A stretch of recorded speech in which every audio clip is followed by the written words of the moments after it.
Tout ça.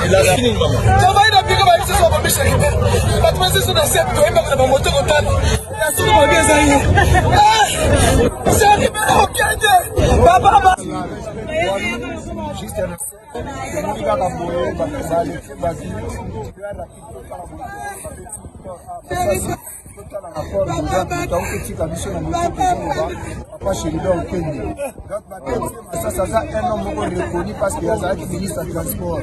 La ministre de transport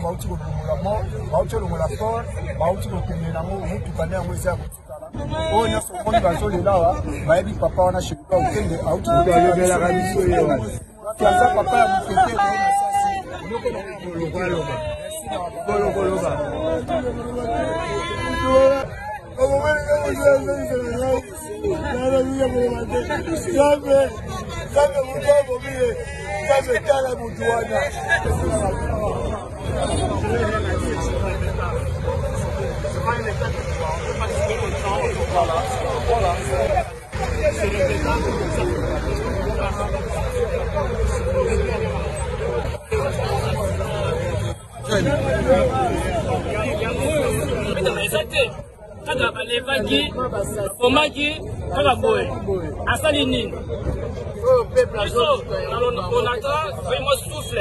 C'est un mouton au mais pas si mine là. Ouais, ça dit bon. Ça